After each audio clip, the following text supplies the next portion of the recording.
Olá, comunidade do investidor, vamos para mais uma videoaula em renda variável, nosso tema de todas as quintas-feiras.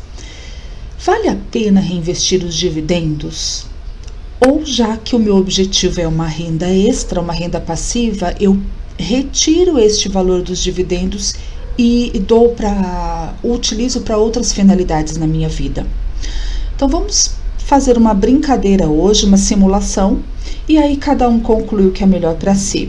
Eu já tenho a minha opinião formada que vale e muito a pena reinvestir os dividendos. Por quê?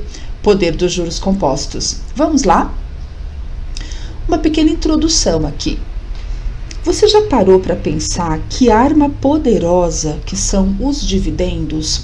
Não só os dividendos, quando falamos em ações, mas também os JCP, que são os juros sobre o capital próprio, e no caso dos proventos, para quem investe em FIIs, que são os fundos imobiliários, a dinâmica é a mesma, ok?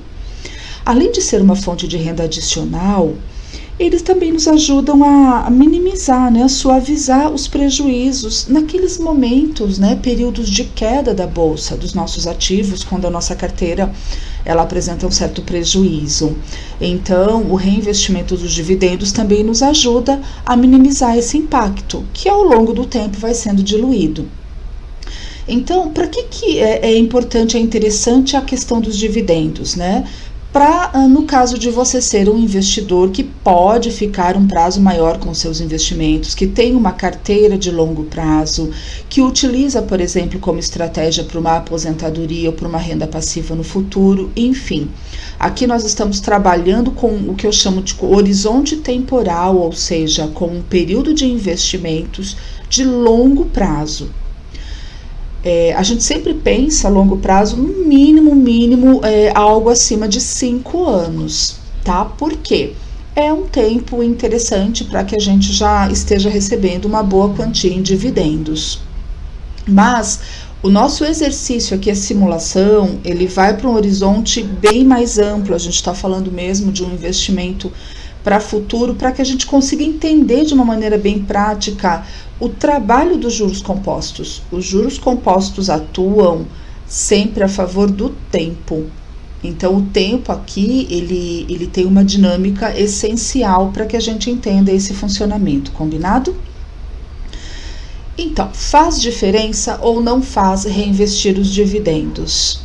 Principalmente quando a gente está no início, com um capital ainda pequeno e a gente recebe poucos reais de dividendos. A sensação é de que não vai fazer a menor diferença. Vamos entender isso ao longo do tempo. Nunca se esqueçam da mágica dos juros compostos associada ao tempo. E aí vai ficar a pergunta, reinvestir ou sacar e usar esse valor para outras finalidades. Então, a gente vai comparar aqui fazendo um exercício de simulação. É claro, gente, que a gente tem 1001 utilidades diferentes para os recursos que a gente conquista aí através dos dividendos e proventos. Mas o objetivo é de fazer aqui esse exercício simples para mostrar para vocês o grande poder de fogo, que os investidores usam em seu benefício quando aproveitam essa oportunidade. Vamos entender, então, como é que vai funcionar essa simulação.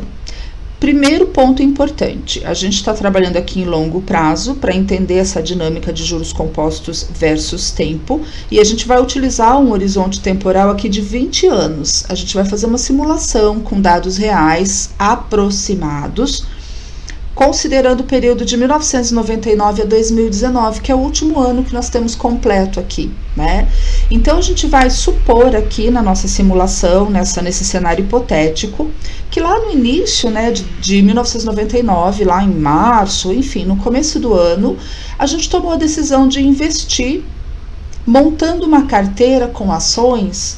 E aqui, o que a gente fez? Como existem muitas empresas, muitas ações, cada uma com seu perfil, a gente está usando como referência aqui para essa simulação o Ibovespa.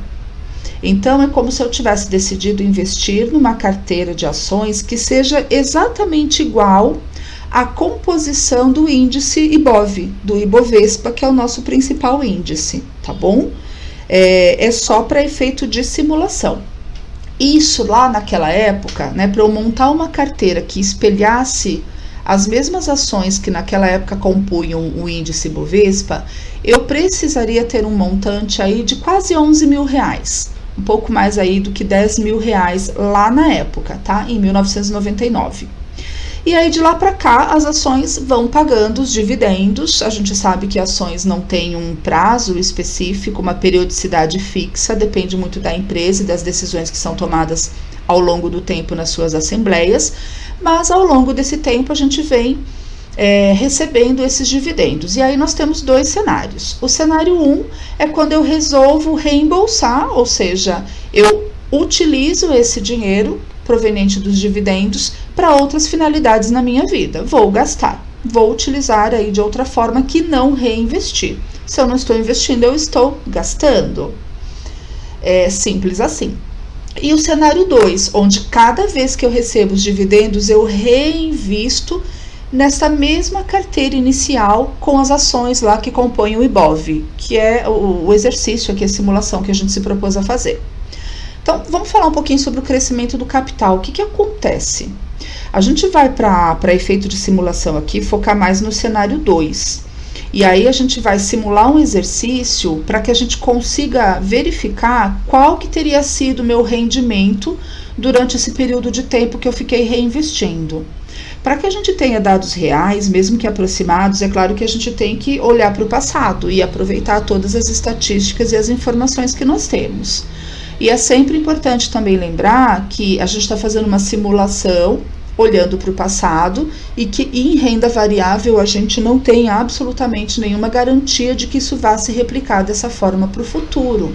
A gente sabe, é uma obviedade, mas é muito importante que a gente sempre reforce isso.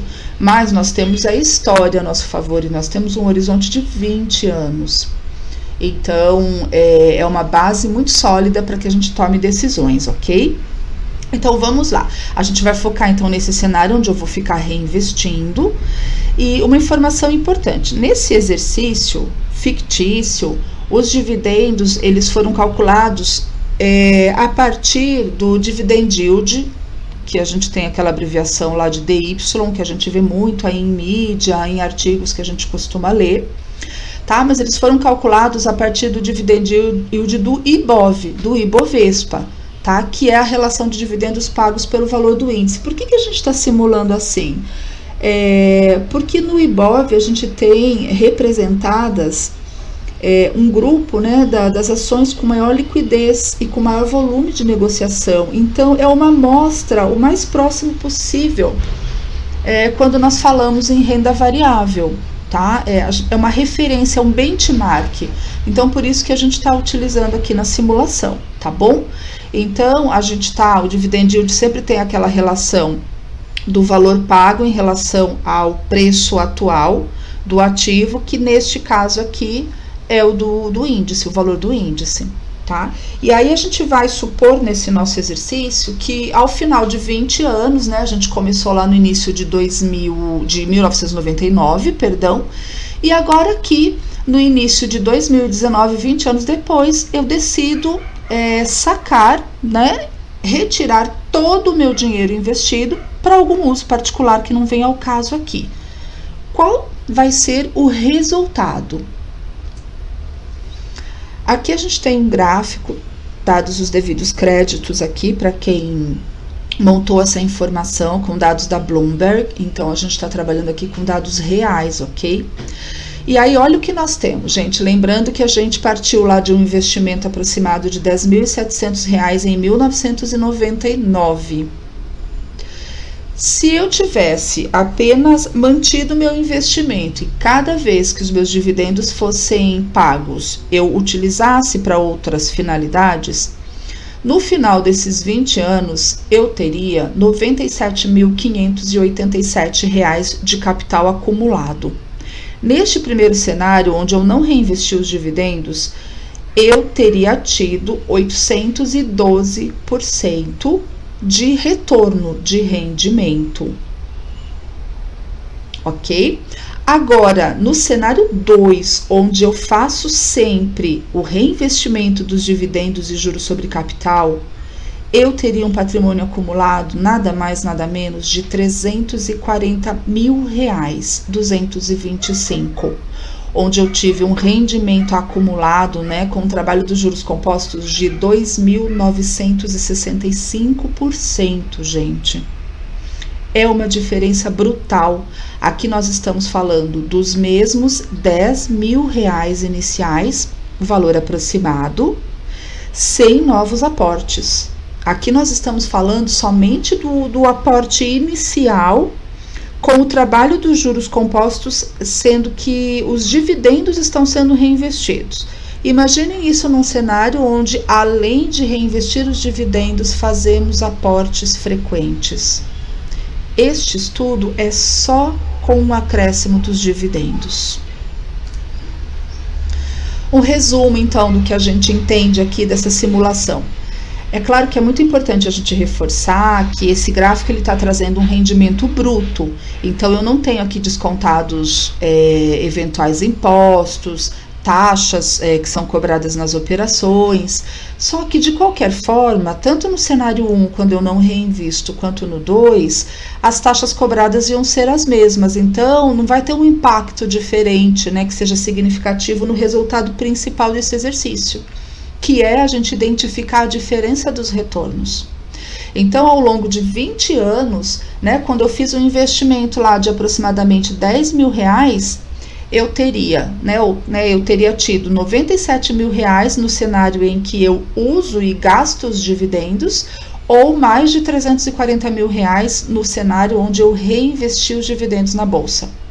Então, quando a gente faz essa comparação, o meu retorno, ao invés de 812%, teriam sido, assim, maravilhosos 2.965% de retorno.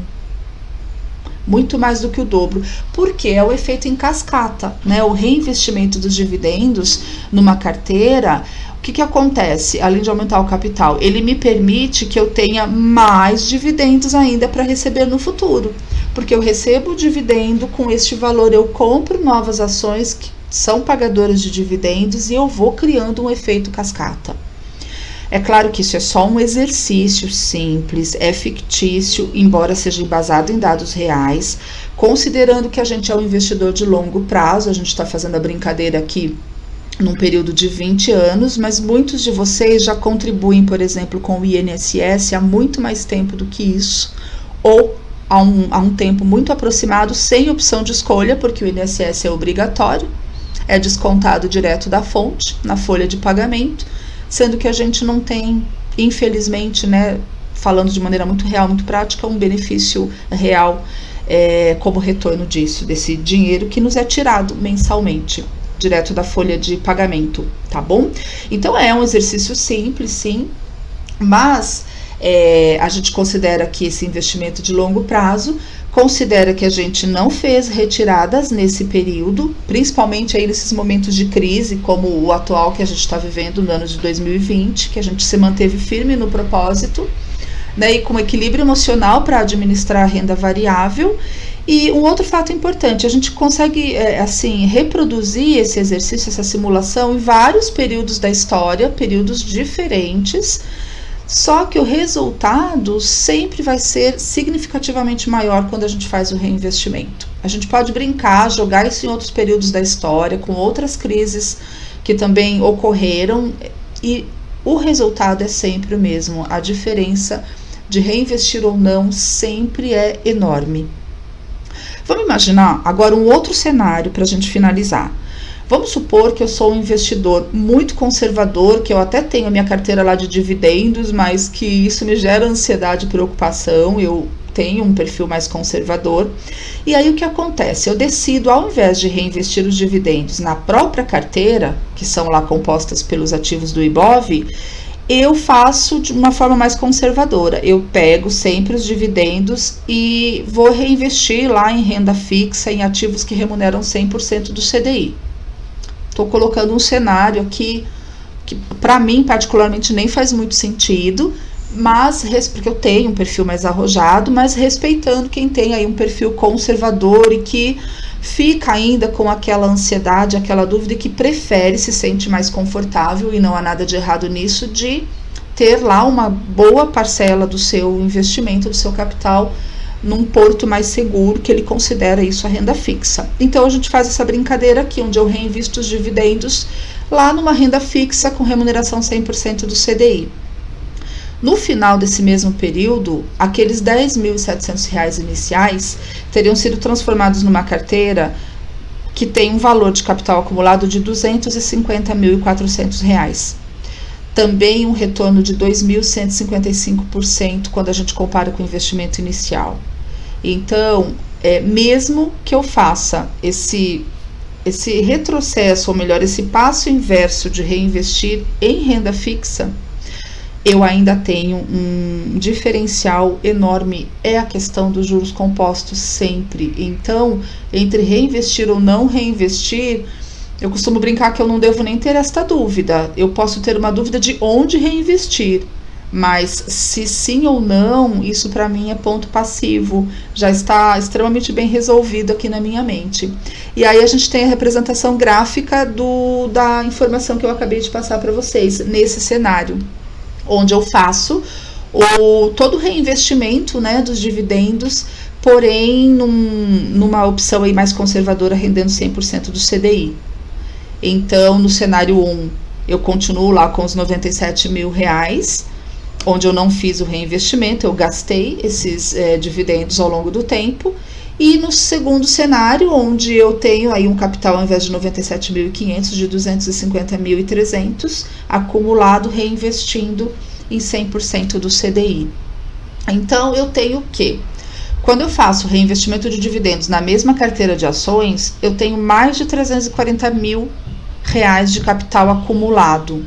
E isso em espécie, né, em dinheiro mesmo, significam R$ 242.500 a mais, sem fazer um único aporte extra, do que se eu tivesse gasto os dividendos ao invés de reinvestir ao longo dos anos.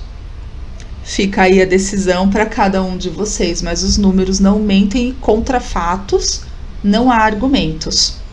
Então, dessa forma, gente, independente do cenário que cada um de vocês decida construir, o retorno sempre vai ser absurdamente maior quando a gente faz o reinvestimento dos dividendos. É muito importante, claro, que vocês acompanhem as ações que têm um histórico de serem boas pagadoras de dividendos. Em aulas anteriores eu já sugeri índices para vocês acompanharem e verem quais as ações. Então, vocês já têm ferramentas e conhecimento para isso no canal Comunidade do Investidor. E lembrando que também isso vai auxiliar naqueles momentos onde a gente tem um rendimento caindo, né, um retorno menor, períodos de baixa aí, ele acaba amortecendo, né, minimizando as perdas, tá bom? Como conclusão, gente, parece complicado tudo isso? Bom, nessa simulação que a gente fez, onde eu repliquei uma carteira espelhando todos os ativos que compõem o IBOV, é claro que fica muito difícil eu administrar essa carteira e observar com essa quantidade tão grande de ações, né? Quando eu repliquei ali a carteira teórica do Ibovespa, mas foi só um exercício de simulação. Na verdade, o interessante é que você encontre empresas dentro lá do IBOV, a gente sempre falou aqui que é um filtro bom, né? Então sempre busque empresas que compõem o Ibovespa, já é um primeiro filtro para vocês de investimento, e depois estudar as que são as boas pagadoras de dividendos, né? Que tem aí um maior dividend yield, empresas que você confia, que tem bons fundamentos, porque aí o volume de trabalho vai diminuir absurdamente, você vai ter uma quantidade aí entre 10, 12, 15 ações para administrar. Então, o seu trabalho diminui de acompanhar, mas não necessariamente vai diminuir o seu retorno, tá bom? Isso é muito importante para quem opera no mercado de renda variável. A gente tem que ter uma observação atenta, tem que tomar boas decisões. E quando a gente fala de tomar boas decisões, não tem como, a gente tem que levar em conta os dividendos, né? Reinvestir esses dividendos, ele abre a possibilidade de que a gente tenha um rendimento muito maior no futuro. Tem esse efeito cascata que eu expliquei, que aumenta o volume de dividendos que eu recebo, porque eu reinvisto em ações que são pagadoras de dividendos e aumento o recebimento deles ao longo do tempo. E vai nesse efeito cascata, essa bola de neve favorável sempre a mim, onde eu vou sempre reinvestir novamente. E mesmo se eu tiver um perfil mais conservador e que eu decido utilizar esses recursos em aplicações mais seguras, como esse último exemplo que eu dei aí de 100% do CDI, a riqueza, o patrimônio acumulado sempre vai ser maior no futuro, não tem como, tá bom? E claro, a gente não pode se esquecer que as empresas que pagam maiores dividendos, né, que se destacam como boas pagadoras de dividendos, elas também apresentam uma performance acionária muito melhor, né, que o mercado em geral. Então, são sempre pontos positivos. Pessoal, isso é o que eu tenho aqui para hoje, né, para essa aula, que sempre surgem essas dúvidas, principalmente quando a gente tem o olhar, não no futuro, quando a gente tem esse olhar mais imediatista, que é do ser humano, onde eu olho ali alguns reais, né, algumas dezenas ou algumas centenas de reais, eu falo, ai, nossa, é tão pouco que não faz diferença. Não existe pouco quando a gente junta juros compostos e tempo. Tá? O pouco se transforma em muito e a aula de hoje nos trouxe isso através de fatos. Um grande abraço, obrigada pela presença aqui nessa videoaula. Não se esqueçam de, além das videoaulas aqui no YouTube, participarem do nosso canal e do grupo no Telegram, onde tem muitos outros materiais em outros formatos e o suporte para as dúvidas. Um grande abraço e nos vemos na próxima aula.